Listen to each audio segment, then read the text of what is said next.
So another example here, you're reacting ammonium chloride with calcium hydroxide. Now as you can see from this, the ratio isn't 1 is to 1 is to 1 is to 1 is to 1. The ratio here is, if you look at the big numbers in front, is 2 is to 1 is to 2 is to 1 is to 2. Things get a wee bit more interesting here. Now this is the information summarised. You've got 20 grams of ammonium chloride, one of our reactants. In the other reactant, you've got 20 grams of calcium hydroxide.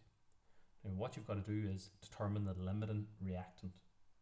Which one is in the smaller amount, because that dictates how much product is formed. So once you see mass in grams, go back to our moles. Using our mole triangle, at the top bit, they've given us the mass in grams. To go back to moles, always divide, and in this case you divide by the relative molecular mass. So we'll work with, say, the number of moles of ammonium chloride. Doesn't matter if you don't know what they're called. Got to work out its relative molecular mass. 1 by 14, 4 by 1, and 1 by 35.5. Remember, copper, Cu, and chlorine, keep in your halves.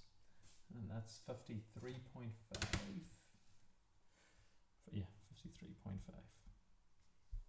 Now work out the number of moles of calcium hydroxide. We haven't actually worked out, sorry. It's 20, the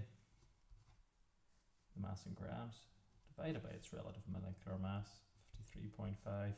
Can't imagine this is going to work out too nice. 40 over 107. But to be able to compare them, if you change it into a decimal, it's a lot easier to compare like with like 0. See a wee dot there, so just press your SD. Again, 0.374. See.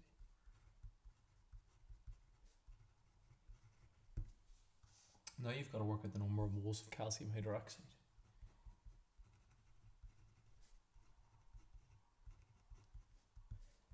First thing again, work out the relative molecular mass, 1 by 40. Now you can do this two different ways. You can treat this hydroxide, the radical, altogether. And you can say the mass of that is 16 plus 1 is 17. And there's two of them, 2 by 17, which is 34. Tally that up, you get 74. Or you can split them up. You can say 2 by 16 and 2 of these hydrogens, and you get your 34 also. Either way, to get the number of moles, mass in grams, divided by the relative molecular mass, so 20 divided by 74. Just turn your phones off if you're in class. Again, not great looking. 10 over 37. Press your little SD button, press it again, 0.27. Now don't just jump in and say, sure look, it's smaller, 27 and 0.374. The thing, you could do that if it was a 1 to 1 to 1 ratio, but here we have to compare like with like. So this 0.374 represents the 2, and this 0.27 represents the 1. So we've either got to bring this up to the 2 or bring this back to the 1, whatever way you see. So we know that there's 0.27 moles of this calcium hydroxide in the reaction vessel. I'm going to bring it up to the 2, so then I'm comparing 2 is to 2. So multiply that by 2 and you get 0.54. Now when you're comparing like with like, a 2 is to 2 in your ratio, we can see that this is bigger. So your calcium hydroxide is in excess. And the important thing here is your ammonium chloride is your limiting.